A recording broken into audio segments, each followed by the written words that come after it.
誒，你有沒有想過一個問題啊？就是為什麼生活在貧困中的人，有時候會做出一些在我們看來，好像不太理性的決定？這問題聽起來可能有點刺耳，但《貧窮的本質》這本書啊，就是要我們去直視這個困惑。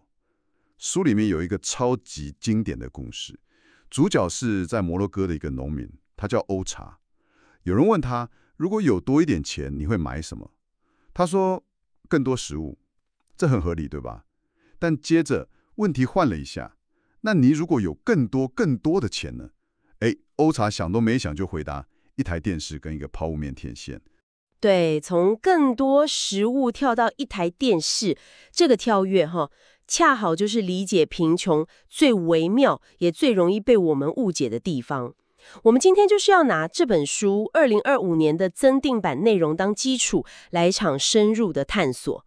我們的旅程會分成3個層次。首先，就從你剛剛提到的歐查的故事出發，試着去理解那個對電視的渴望背後到底藏了什麼樣的希望和壓力。接着，我們會潛到更深的心理層面，來聊聊貧窮是怎麼像一種稅一樣，不斷消耗我們大腦的頻寬，影響我們的自我控制。最後，我們會把鏡頭拉到整個世界，看看在今天這個充滿氣候危機和政治動盪的時代，書裡面講的那種漸進式改善的策略，是不是還有一絲希望？好的，那我們就從歐查姆巴克的故事開始吧。你可以想象一下，他住在摩洛哥一個非常非常偏遠的山村，生活單調到你幾乎可以預測每一天的每一個小時會發生什麼事。所以當他回答第一個問題，買更多食物的時候，我們完全可以理解嘛，那是生存的本能嘛。但第二個答案，一台電視，真的會讓人愣一下。為什麼不是把錢存起來，去應對未來的風險，或是買更多肥料、更好的農具來增加產出？一台電視在我們看來，純粹是消費品，甚至是奢侈品耶。這就是我們直覺上的盲點了。我們太習慣用自己的生活經驗去套在別人身上。但對歐查來說，那台電視的意義遠遠超過娛樂。貧窮不只是物質上的匱乏，它更是一種希望感的剝奪。當你的生活只剩下日復一日完全沒有變化的勞作時，那種單調跟無聊本身就是一種巨大的痛苦。一台電視是他和那個遙遠的、充滿可能性的外部世界唯一的連結。而且更重要的是，它讓家人和朋友晚上有了一個可以聚在一起的理由，為那種很枯燥的生活帶來了色彩跟期待。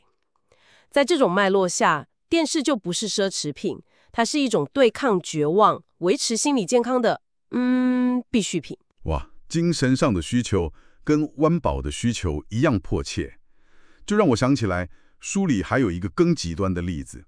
在南非，有些家庭會為了一場體面的葬禮，花掉差不多1整年的收入，結果就是辦完葬禮，家裡變得更窮，小孩可能因此就要輟學了。這個聽起來就更讓人難以理解了。我明白有社會壓力了，但這是不是也代表，有時候社群文化本身反而成了讓人們沒辦法脫貧的枷鎖，就感覺好矛盾。你提出了一個非常核心的矛盾點，確實是這樣。在那些人際關係很緊密的社群裡，一場體面的葬禮是維持社會地位、展現對逝者尊重的方式。如果你不這麼做，你可能會被整個社群排擠。而對於窮人來說，那個由親友鄰居構成的社群網絡，幾乎是他們唯一的安全網了。孩子生病、農作物欠收，你都得靠這個網絡互相幫忙才能活下去。所以，失去社群的認同，可能比失去一筆錢的後果還要致命。這就是他們面臨的殘酷權衡：一個是立即的社會性死亡，另一個是長期的經濟困境。他們選擇避免前者，這在他們的生存邏輯裡面是一個痛苦但理性的選擇。所以，不管是歐查，還是那些為葬禮花大錢的家庭，他們其實都在做一種理性的權衡。只是他們的理性是建立在一個我們很難想象的充滿壓力的環境之上。那這是不是就帶我們到書裡的核心觀點了？就是說，貧窮本身會徹底改變一個人的思考模式。完全正確。書中用了一個非常精準的比喻：自我控制就像一塊肌肉。一個富裕的人做決策，可能只是在煩惱要不要買一杯很貴的拿鐵，這對他的生存根本沒影響，這塊肌肉就只是輕鬆地動了一下。但貧窮的人不一樣，他們每天都在做無數個攸關生存的重大決策。今天的午餐錢要花這能吃飽的米飯，還是稍微貴一點但比較有營養的豆子？孩子發燒了，要不要花掉最後一點錢去看醫生，還是賭他會自己好起來？買了藥，這個月的房租怎麼辦？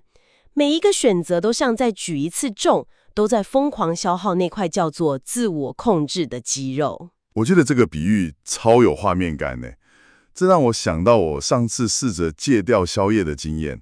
白天都撐得很好，但到了晚上10點，工作了一天累得要死，那塊意志力肌肉真的就罷工了，腦子裡全部都是鹹酥雞。把這種感覺放大100倍，而且是每天每個小時都在發生，我簡直無法想象那會是什麼狀態哦。你個比喻很貼切，當這塊肌肉長期處在過度使用的疲勞狀態時，人們自然會傾向於做出更短視、更衝動的決定。這就帶出了一個心理學上很關鍵的概念，叫做時間不一致性。簡單來說，我們總會高估明天的自己，想象他會更有耐心、更有遠見，可以開始減肥、存錢、好好讀書。但今天的自己卻很容易被眼前的誘惑給打敗，貧窮會急劇地加劇這個問題。我想我能理解，對於一個窮人來說，一個很遙遠的目標，比方說存1年的錢買一台冰箱，跟眼前一個微小的快樂，比如說花幾塊錢喝一杯冰涼的含糖紅茶，後者顯得更真實，也更容易實現。長期的壓力，也就是身體裡持續分泌的那個皮質醇，會讓大腦更傾向於尋求立即的回報。這就是書中說的貧窮對大腦頻寬的掠奪。光是應付眼前的生活就已經耗盡所有心力了，根本沒有多餘的頻寬可以拿來做長遠規劃。就是聽起來好像是一個無解的惡性循環。持續的壓力導致短視的決定，短視的決定又帶來更多壓力。但好消息是，這不代表身處貧困的人就無能為力。書裡有一個肯亞農夫叫威克雷夫·歐迪諾，他的例子我覺得充滿了智慧。他找到了打破這個循環的方法。他是怎麼做的？歐迪諾跟其他農夫一樣都明白在播種季節用化肥能大幅提高收成。問題是，收成的時候雖然手頭有現金，但離下一次播種還有好幾個月。他發現，錢只要放在家裡，就一定會因為各種預料之外的狀況被花掉。可能是親戚生病急需用錢，也可能是紅包帖的人情壓力。所以他的做法非常聰明，每年收成後，手頭一有現金，他第一件事就是立刻為下一個播種季節買好所有需要的化肥和種子，然後鎖在倉庫裡。等等，這太聰明了。他等於是強迫那個手頭有錢的自己，為幾個月後需要化肥的自己，先做好最重要的投資耶。他為自己創造了一個有利於儲蓄的預設環境。他知道現金的誘惑太大了，所以他乾脆不讓自己去面對這個誘惑。沒錯，他自己解釋說，當後來真的有幾事需要用錢時，因為那包化肥已經是既定投資了，他就不會去動它，而是會想其他辦法，比如說賣掉家裡的一隻雞，或者去做幾天零工。他強迫自己去尋找次要的解決方案，而不是輕易動用那筆最重要的儲蓄。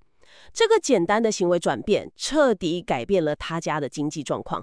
這也證明了問題的根源往往不是個人意志力薄弱，而是那個環境充滿了挑戰跟誘惑。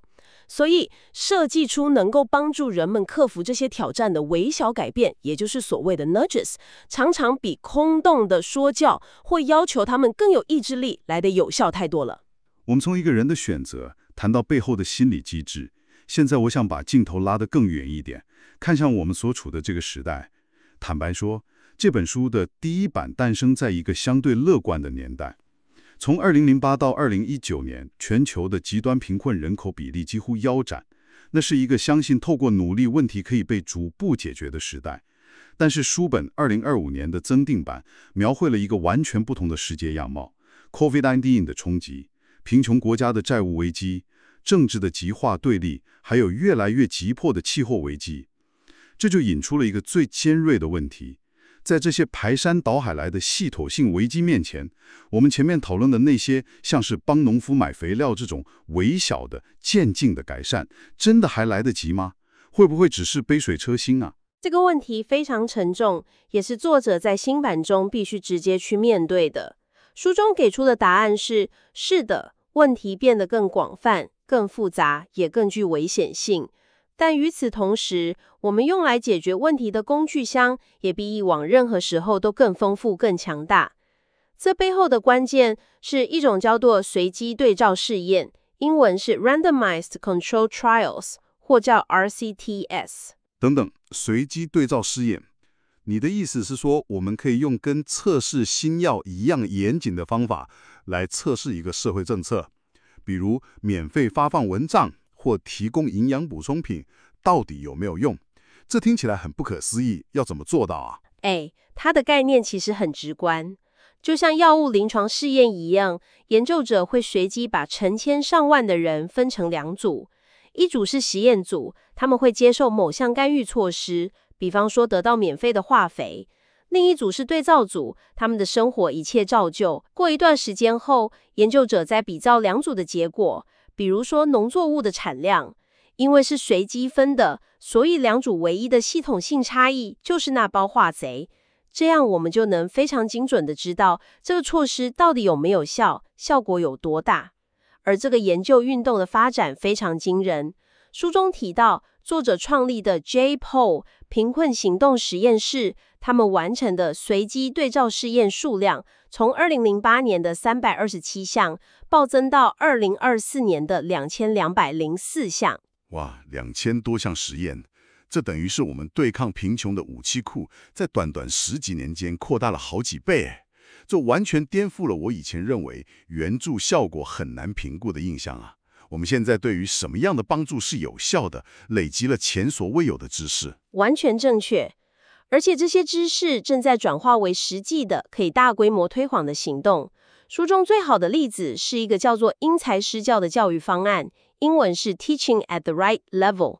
它出自只是在印度的一個小規模實驗，核心理念很簡單，在學期中的某個階段，暫時打破年級的限制，根據學生的實際學習程度來重新分組教學。實驗證明，這種方法對於幫助落後的學生趕上進度效果非常好。這個理念聽起來很合理耶，但要推廣到全國應該非常困難吧？規模化是最大的挑戰。但奇蹟發生了，這個在印度被證明有效的方案，逐漸被推廣到非洲。到了2023年，這個方案已經擴展到撒哈拉以南的12個國家，甚至成為象牙海岸的國家級政策，影響了數百萬名學童。所以，儘管宏觀挑戰非常嚴峻，但這些經過嚴格驗證的、可以大規模推廣的微觀解方，正是希望的基礎。我們不再是在黑暗中亂槍打鳥，而是手上握着一張越來越清晰的地圖，告訴我們哪條路是走得通的。所以這不只是學術上的成功，而是真的能改變數百萬孩子命運的工具啊！這給了我們一個很重要的啟示：即使面對全球性的黑暗，我們手上其實握有比以往任何時候都更精準、更有效的光點。對。這就是這一次深入探討的核心收穫。我們從一位摩洛哥農民對電視的渴望，一路談到貧窮對心智頻寬的掠奪，最後觸及了全球性的未來挑戰。貫穿這一切的線索其實很簡單，就是深刻的去理解人們在困境中做出選擇的那個為什麼。這是設計出有效幫助的第一步。無論我們面對的是個人層面的自我控制問題，像是歐迪諾為自己設計的儲蓄系統，還是國家層面的教育政策，這個原則都至關重要。我覺得這個結論帶給我們一種很務實的希望啊。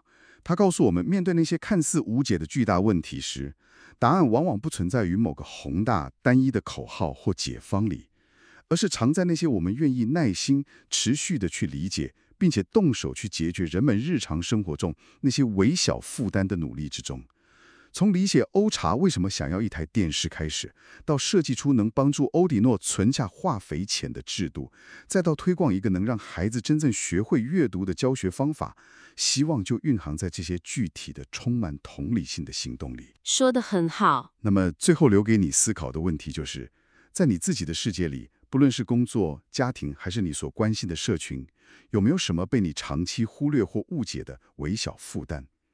而你現在是否可以嘗試用一種新的、更深刻的眼光去理解那個負擔背後的為什麼？